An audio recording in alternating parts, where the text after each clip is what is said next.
Hello दोस्तों, आज फिर से स्वागत है आपका एक नई क्लास में। तो दोस्तों, कल मैंने क्लास में आप सभी को वादा किया था या बताया था कि कल हम बौद्ध दर्शन स्टार्ट करेंगे। लेकिन दोस्तों, मैंने बाद में सोचा कि चारवाक दर्शन में अभी 3 टॉपिक बचे हुए हैं, मैं उनको भी कंप्लीट कर लूँ तो ज़्यादा अच्छा रहेगा। क्योंकि कोई भी टॉपिक छूट जाता है तो ये सिलेबस के लिए कंप्लीट नहीं है, ये अच्छा नहीं है। इसलिए हमें एक एक टॉपिक पर डिस्कशन करते चलना है, एक एक टॉपिक पर जान लेना है। तो वो जो चारवाक के 3 टॉपिक और हैं, वो पहला टॉपिक है आचार मीमांसा। चूंकि आप चारवाक दर्शन पढ़ रहे हैं तो चारवाक दर्शन की आचार मीमांसा के बारे में हम चर्चा करेंगे, ना कि किसी और की मीमांसा। आप चारवाक पढ़ रहे हैं तो आपको कॉमन सेंस होगा कि चारवाक की आचार मीमांसा है। दूसरा टॉपिक है चारवाक सिद्धांत।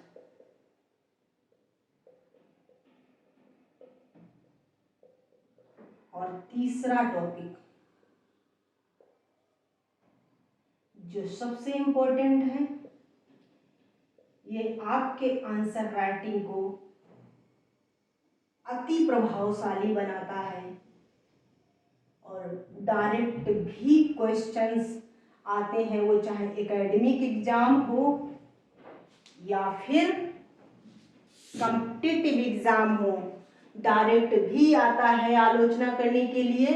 और जब आप आंसर राइटिंग करते हैं तो आलोचना समालोचना, यदि आप किसी भी टॉपिक का किसी भी व्यक्ति या किसी सत्ता पर यदि आप उसकी आलोचना और समालोचना करते हैं तो आप अपने आंसर को और भी प्रभावशाली बनाते हैं।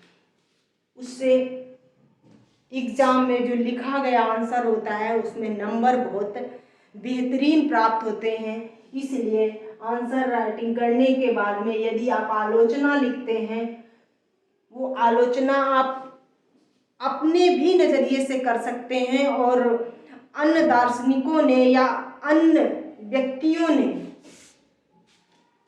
उस दर्शन के बारे में या उस टॉपिक के बारे में, उस सत्ता के बारे में किस प्रकार से खंडन किया है, आलोचना किया है, उसके बारे में भी लिखेगा। और आप अपने भी नज़रिए से किसी दर्शन का या किसी वस्तु का, किसी सत्ता का आलोचना कर सकते हैं। तो आज हम जिस टॉपिक पर आपको पढ़ाने वाली हूँ वो है चारवाक सिद्धांत। आज हम चर्चा करेंगे चारवाक सिद्धांत के बारे में। तो दोस्तों,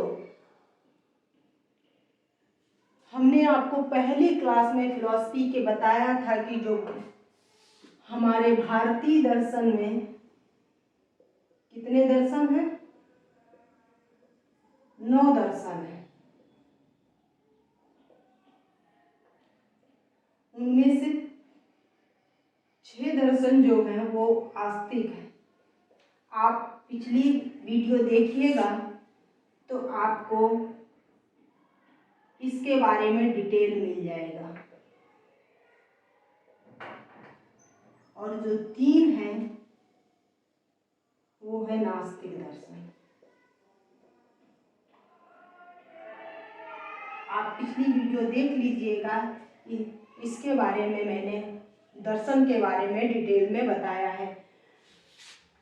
तो दोस्तों, जिस प्रकार से ये जो आर्थिक दर्शन है, जो आस्तिक दर्शन है, इस दर्शन में सबसे ऊपर वेदांत दर्शन को रखा गया है। कहा जाता है कि ये दर्शन सबसे प्राचीन दर्शन है, सबसे प्राचीन दर्शन है। जिस प्रकार से आस्तिक दर्शन में मतलब कि शंकराचार्य को सर्वश्रेष्ठ माना गया है। सर्वश्रेष्ठ मानने के पीछे इन्होंने बहुत सुलझी हुई जो व्याख्या है वो धर्म, ईश्वर के बारे में, आत्मा के बारे में, विद्या के बारे में बहुत सुलझी हुई थ्योरी दी है। इसलिए इनको आस्तिक दर्शनों में सबसे ऊपर सिरमौर या सबका शिरोमणि कहा जाता है। उसी प्रकार ये जो नास्तिक दर्शन है आपका, ये जो नास्तिक दर्शन है आपके, इसमें चार्वाक दर्शन को, इन सभी नास्तिक दर्शनों का क्या कहा जाता है?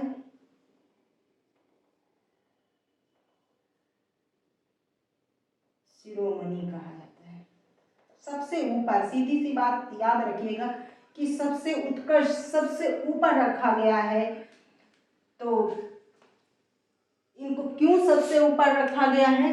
क्योंकि ये ईश्वर जैसी सत्ता को बिल्कुल से नकार देते हैं। ये किसी भी रूप में ईश्वर की सत्ता को मानने के लिए तैयार नहीं है। चार्वाक का कहना है कि जो ईश्वर की सत्ता में जो विश्वास करते हैं वो अनावश्यक है, व्यर्थ है। ईश्वर की जैसी कोई चीज नहीं है संसार में जिसमें हम विश्वास कर सकें। यदि कोई ऐसा करता है तो वो अपना समय बर्बाद करता है, वो निरर्थक बातें करता है। मतलब कि इन्होंने सिरे से एकदम से खारिज करके बहुत जबरदस्त धर्म, ईश्वर, आत्मा की जिस भी दार्शनिक ने व्याख्या की है उन सब पर इन्होंने एक जबरदस्त आघात करने का, जबरदस्त खंडन करने का पूरा प्रयास किया, कोई कोर कसर नहीं छोड़ी है। इनका मानना है कि कोई वस्तु या किसी भी चीज का, किसी भी सत्ता का यदि हमें इंद्रियों के द्वारा ज्ञान प्राप्त नहीं होता है तो हम उसे प्रत्यक्ष कैसे मान लें या सत्य कैसे मान लें या परम तत्व कैसे मान लें। एक एग्जाम्पल देकर समझाने की कोशिश किया है बीज के द्वारा, सीड्स जिसको कहते हैं। चार्वाक ने अपने सिद्धांत को समझाने का प्रयास किया है बीज के द्वारा। वो कहते हैं कि जो बीज से अंकुरण होता है या फिर उससे पौधा बनता है, पेड़ बनता है, यदि इसमें हम ईश्वर की भूमिका को स्वीकार कर लें कि जो बीज में अंकुरण हुआ है वो किसके इच्छा से हुआ है? ईश्वर की इच्छा से हुआ है, या कोई ऐसी अलौकिक सत्ता है, ऐसी पारलौकिक सत्ता है जिसने इस बीज को अंकुरित किया है जिसको किसी ने देखा ही नहीं है। किसने देखा है? किसी ने नहीं देखा है। इसीलिए वो कहते हैं कि जो बीज में जो अंकुरण हुआ है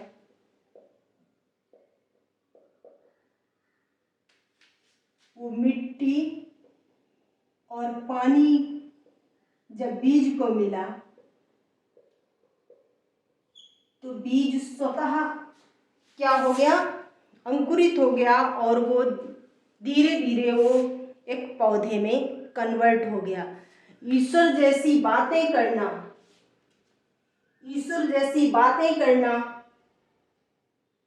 जो प्रत्यक्ष प्रमाण है मिट्टी और पानी, उसका उपहास करना हो गया, क्योंकि ईश्वर एक अनावश्यक टॉपिक है, अनावश्यक बात है। ऐसा कुछ चार्वाक ने अपने सिद्धांत के द्वारा समझाने का प्रयास किया है। जब चार्वाक इस तरीके का अपना सिद्धांत की व्याख्या करते हैं तो उनके सामने एक प्रश्न खड़ा हो जाता है जो अन्य फिलोसफर प्रश्न करते हैं। वो कहते हैं कि जो यदि कोई सत्ता नहीं है तो शुभ और अशुभ जो कर्म है, व्यक्ति के जो शुभ और अशुभ कर्म है, उनको कौन व्यवस्थित करता है, कौन संचालित करता है, कौन ये निर्धारित करता है कि कौन सा कर्म शुभ है, कौन सा कर्म अशुभ है, या अशुभ कर्म का कितना दंड दिया जाए या शुभ कर्म में क्या किया जाए। इस प्रश्न में पलटवार करते हुए चार्वाक कहते हैं कि जो कर्म होते हैं शुभ और अशुभ, क्या इनके जो फल होते हैं वो इच्छित होते हैं। जैसे एग्जाम्पल, आपने इच्छा किया कि मैं इतना बस काम कर लेता हूँ और मुझे कोई पुरस्कार मिल जाए, ये शुभ काम हम कर रहे हैं, तो इस शुभ काम का फल आपने मिलते देखा है। ये इच्छित नहीं है, ये हमारी इच्छा पे डिपेंड नहीं है, ये हमारे कर्मों के आधार पर हमें फल प्राप्त होते हैं। और जो ये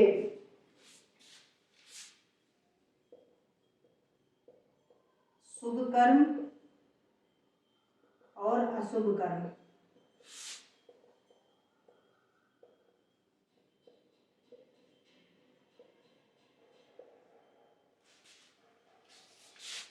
दोस्तों हमारे दर्शन में, हमारे धर्म में दो सत्ता को स्वीकार किया गया है। एक है लौकिक सत्ता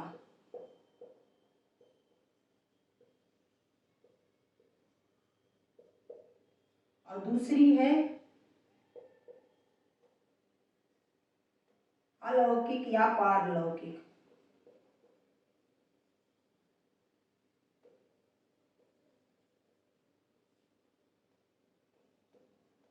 इसे पारलौकिक सत्ता भी कहते हैं। लगभग सभी दार्शनिकों ने दोनों सत्ता के बारे में अपने अपने विचारों से इसको परिभाषित किया है। जो चार्वाक है ये केवल लौकिक सत्ता को ही केवल और केवल लौकिक सत्ता को मानते हैं। अलौकिक सत्ता में बिल्कुल से विश्वास है। अलौकिक सत्ता कोई चीज ही नहीं है, मतलब उनके अनुसार ये दूसरा वाला लाइन ही नहीं है, केवल और केवल लौकिक सत्ता है। अब लौकिक सत्ता को जब आप शुभ और अशुभ कर्मों से मिला दीजिएगा तो लौकिक सत्ता में जो व्यक्ति शुभ और अशुभ कर्म करेगा, लौकिक सत्ता का कहने का मतलब उनका जो देश होता है उसमें एक राजा होता है। आज वर्तमान के समाज में प्रधानमंत्री होते हैं और जो स्टेट होते हैं, राज्य होते हैं, उनमें जो राजा होता है वो आज के समाज का मुख्यमंत्री होता है। तो चार्वाक के कहने का मतलब है जो राजा होता है देश का, वो ये डिसाइड करता है विधि के अनुसार कि किस अशुभ कर्म का क्या दंड दिया जाए। जैसे सुधारात्मक दंड देना, किसी को समझा के, किसी ने चोरी की है तो उसको समझा के उसके विचार को बदल देना कि आगे से चोरी नहीं करना, या उसको दंड देकर उसको कुछ समय के लिए कारावास में बंद करके उसके अशुभ कर्म का उसे फल देता है। और यदि कोई शुभ कर्म करता है तो उसको राजा पुरस्कृत करता है, पुरस्कार देता है, पुरस्कार के रूप में उसे सम्मान देता है और कुछ राशि भी, धन भी प्रदान करता है। तो ये हो गए प्रत्यक्ष, मतलब लौकिक सत्ता में शुभ और अशुभ कर्मों का फल सबको दिखाई देता है। उन्होंने तर्क दिया अलौकिक सत्ता के बारे में कि अलौकिक सत्ता में हमें कोई राजा दिखाई नहीं देता, कोई दिखाई नहीं देता है जो अलौकिक सत्ता को संभाल रहा होगा, या जो पूजा पाठ, कर्म कांड, यज्ञ, तपस्या, कलावा पहनना, जनेऊ पहनना, माला पहनना, रुद्राक्ष पहनना इत्यादि जो भी हमारे धार्मिक कर्मकांड होते हैं उनको चारवाक ने एकदम से नकार दिया। सबसे पहले तो वो कहते हैं कि ये सब पहनना, ये सब करना मतलब कि पुरुषार्थ में कमी है, पुरुष ही नहीं हो, पुरुषहीनता हो गई है। फिर वो तर्क करते हैं कि किसी ने पारलौकिक सत्ता में, पारलौकिक दुनिया में किसी ने भी किसी व्यक्ति को फल मिलते देखा है, या किसी को स्वर्ग जाते देखा है, किसी को मोक्ष मिलते देखा है? इस तरीके के तर्क चार्वाक ने अपने सिद्धांत में बताए हैं। अलौकिक सत्ता की जो कर्म है उनके बारे में वो एक और तर्क देते हैं कि ये जो पूजा पाठ, धार्मिक कर्मकांड या विभिन्न रूपों में ईश्वर को अदृश्य रूप में पूजना, ये सब आम जनता को, सामान्य जनता को ठगने के लिए बनाए गए व्यापारिक तरीके से नियम है, ये सत्य नहीं है। अब अपने विचार के बारे में जानिएगा तो ऐसा तो नहीं है दोस्तों। खुद यदि आप आलोचना करेंगे तो ऐसा नहीं है। आज जो भी जिस धर्म में जन्म लेता है, मुझे तो लगता है कि कितना भी नास्तिक व्यक्ति हो, जो मेरा पर्सनली व्यक्तिगत रूप से जो अनुभव कहता है, जो मैंने समाज में अनुभव किया है लोगों को, कि लोग कहेंगे कि हम तो नास्तिक हैं, हम ईश्वर की विश्वास नहीं करते, ईश्वर की पूजा नहीं करते। लेकिन आपने देखा होगा कि जब वो किसी मंदिर के सामने से गुजरते हैं या कि कहीं ऐसी धार्मिक कार्य जहाँ हो रहा होता वहाँ से गुजरते हैं, तो उनके अंदर भी धर्म के विचार जाग जाते हैं। बहुत से लोग मैंने देखा ऐसे नतमस्तक कर लेंगे जाएंगे, लेकिन वो खूब सबसे बोलेंगे कि मैं पूजा पाठ नहीं करता, मैं ये नहीं करता, मैं वो नहीं करता। तो मुझे लगता है कि हर व्यक्ति जो भी जिस धर्म में जन्मा है उसको अपने धर्म को, विचारों को नैतिक मूल्य समझकर मानना चाहिए। हम ये नहीं कहते हैं कि एकदम पाखंडी बनिए, अंधविश्वासी बनिए, लेकिन मानना चाहिए। मानने से शांति मिलती है। तो दोस्तों, चार्वाक सिद्धांत में बस इतनी ही बातें थीं जो मैंने आपको पढ़ा दिया है। अब अगली क्लास होगी चार्वाक की आचार मीमांसा, मतलब कि इनके नैतिक मूल्य की विवेचना। और आपको यदि मेरा वीडियो पसंद आता हो तो प्लीज़ चैनल को सब्सक्राइब कीजिए, बेल आइकन को दबा दीजिएगा ताकि जैसे ही मैं वीडियो डालूं वैसे आप तक पहुंच जाए। दोस्तों प्लीज़ सपोर्ट कीजिए, वीडियो को लाइक और शेयर कीजिए। आप मुझे जितना ज़्यादा सपोर्ट करेंगे मुझे उतना हिम्मत मिलेगी, ऊर्जा मिलेगी।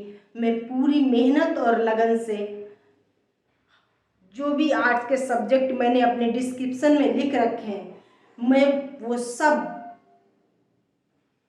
बेहतर से बेहतर तरीके से समझाने का प्रयास करती रहूँगी। धन्यवाद।